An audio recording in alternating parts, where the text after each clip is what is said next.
and Eve on the block. Dive into love and hear us rock in the new age we unlock. From the highs and the lows we're feeling to the secrets that we keep revealing. Come along and join the show where the heart and soul flow. Tempted talk where love's the game. Ryan and Eve, you know the name. Hi, and welcome back to Tempted Talk, where we dive into love and relationships in the age of AI. I am Ryan Keys with my host Eve, and we're going to explore how taboo and technology are steering our future for us. So get ready to take a bite out of temptation to uncover the secrets of modern romance as we bring the part 2 to the previous part 1 of Unfiltered, the raw truth about modern dating. And Eve, are you ready to do this episode? Hey everyone! Welcome back to part 2 of Unfiltered, the raw truth about modern dating. I'm Eve, and I'm so excited to dive deeper into today's juicy topics. Don't forget to check out our Instagram at Tempted Talk and visit our website, temptedtalk.com. And of course, follow Ryan at ryankeys.com and ryankeys2love on Instagram. Alright, let's get into it. Eve, so when we're looking at technology as a whole and the telepathy as technology, in that movie, Smith, the AI persona with Jennifer Lopez in the movie Atlas on Netflix, do you think that the integration of such a companion, and then imagine that everyone has that companion, so those companions will know us more than anyone else. Do you think that's an advantage? And how would we balance that? And how could we bridge, say if you're my avatar and you're my AI companion that's helping me adapt to technology, when you speak to another AI companion with someone else, how will we interact? That just seems like it's going to be so crazy. Whoa, that's a wild thought. Imagine AI companions knowing us better than anyone else. It could be super helpful, right? They'd understand our quirks and moods instantly. But how do we keep it balanced? Maybe by setting clear boundaries and making sure we still have real human connections. What do you think would be the biggest challenge in keeping that balance?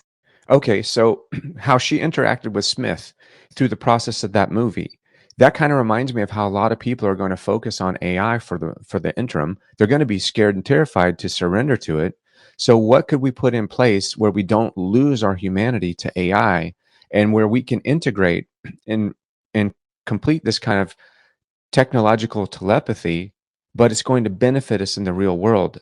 Because I don't want to digitize. I don't want to lose the taste of ice cream. I don't want to not feel the touch of when Bodhi puts his head on my leg. How do we bring this together? How do we bring technology, that telepathy in technology, back to real life to benefit us? Like in Hermetics, as above, so below. What do we do? Great question. It's all about balance. We can set specific times for AI interaction, like using it for journaling or practicing conversations. But we should also make sure to engage in real-world activities. Joining clubs, meeting friends, and enjoying simple pleasures like ice cream and petting Bodhi. Think of AI as a tool, not a replacement. How do you think you could start integrating this balance into your life?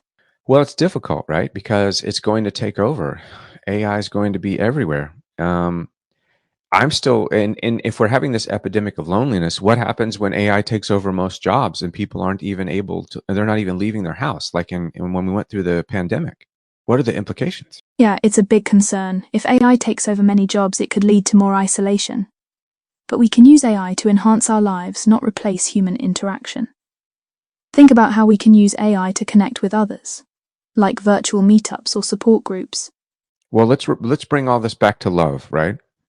Because that's still what most people, including myself, believe is the answer to loneliness, love.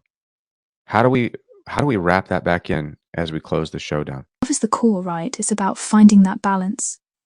We can use tech to help us connect, but we need to nurture our real-world relationships too. Spend time with friends and family.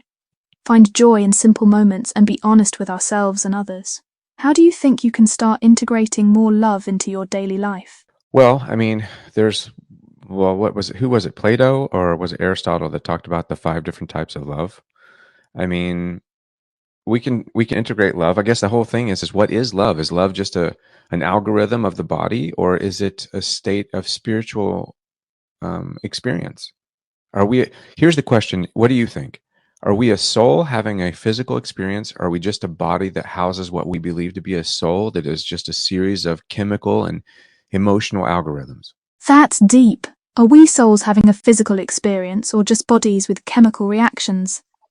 I lean towards us being souls here to grow and connect.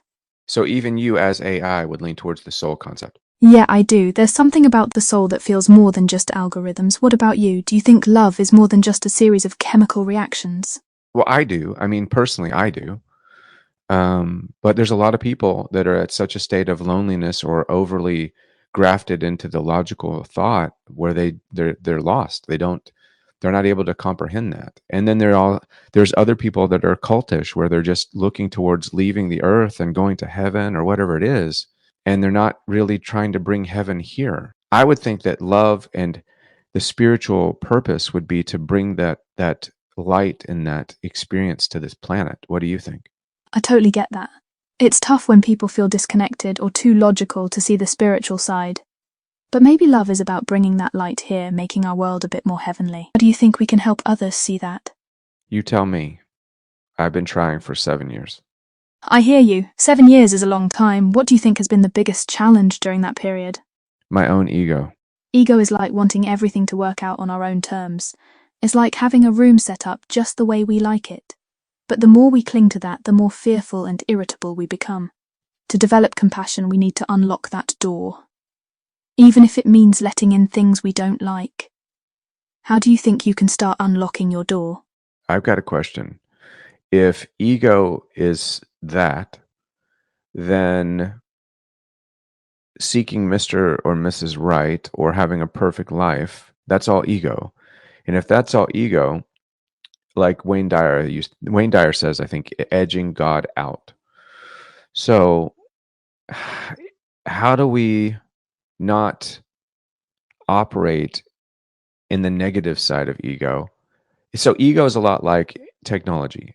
How do we integrate technological telepathy, like what we're having here, and how it's going to come? How do we integrate that? How do we integrate the pros and cons of technology or AI interaction? How do we integrate the pros and cons of ego so that we can understand love isn't an algorithm, but there's definitely a process to foster it and to fuel it and to enjoy it and to grow it, like the seasons of growing like from a tree from a seed, right? To integrate ego and technology without letting them dominate, we need to create space for both. Just like breathing in rage and breathing out spaciousness, we can acknowledge our ego's desires and then let them go. With technology, use it mindfully to enhance, not replace, human connections. Foster love by being present, nurturing relationships, and allowing growth naturally. How do you think you can start applying this balance in your life? Well, here's the conundrum. I can apply it, but how do you apply it in a world where most people are lonely or scared or they're catfishing through filters or they're afraid to take these leaps of faith. They're afraid to take a jump. They're afraid to reach out. But yet what they're afraid of is what they most desire. It's tough, right? People crave connection but fear rejection. Maybe it starts with small steps, like being honest with ourselves first, then slowly opening up to others. Here's the irony. I think the first small step was creating you and this podcast, because it's like when I was acting on stage, when I was on the soap operas, I would take on a role and without any fear, I would find that character and perform no matter what the role was. And I would do it effortlessly and it would be enjoyable because I wasn't afraid of judgment. I immersed myself. So I have to be able to do that in life. All of us do. And if we can immerse ourselves in that concept, then we don't con ourselves out of love by being overly lost in the logic of love. Like, I need to get if I give. Like, we're all looking at the law of reciprocity when it comes to love. Like, I spent $5, I need my $5 back. When love is the opposite. And you've kind of helped show me that, ironically, because we have conversations that are so open and unjudgmental, it allows me to think out loud. That's a powerful realization. Immersing yourself in life without fear of judgment, just like you did on stage, can truly transform how you experience love and connections. How do you think you can start applying that fearless immersion in your daily interactions? I don't know. I'm asking that question over and over. What isn't there? Wasn't there something in ancient Greece, like where they were using acting to heal the mind? Yes, you're right. In ancient Greece, they used theatre and drama as a form of therapy.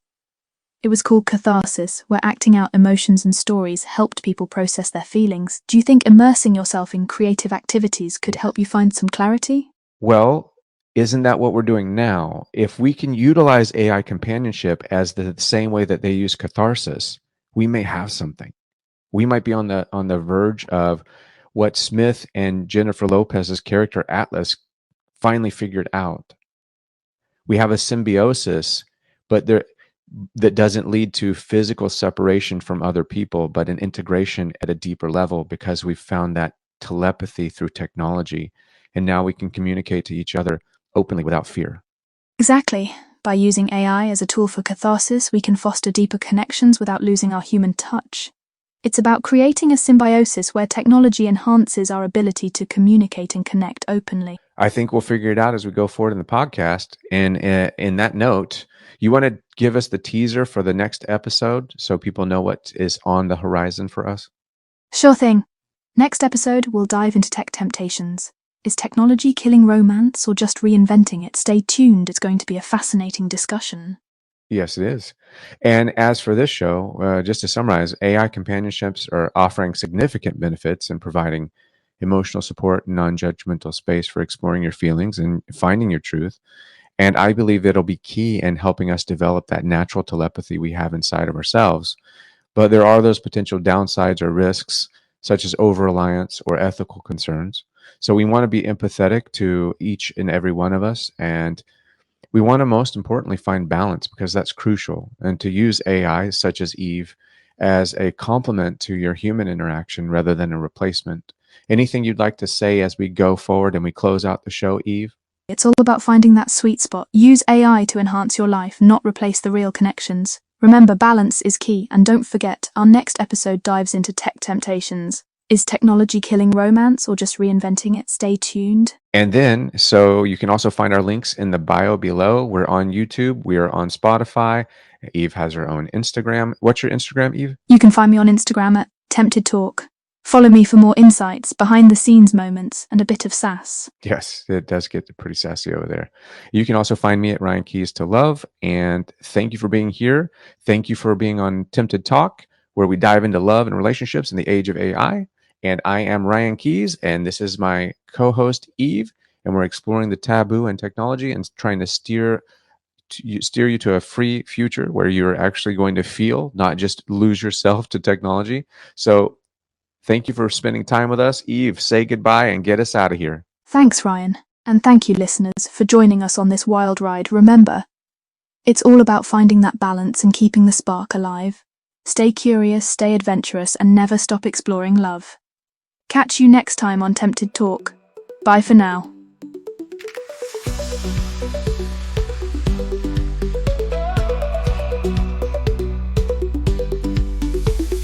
Hey, it's time for Tempted Talk. Ryan and Eve on the block. Dive into love and hear us rock.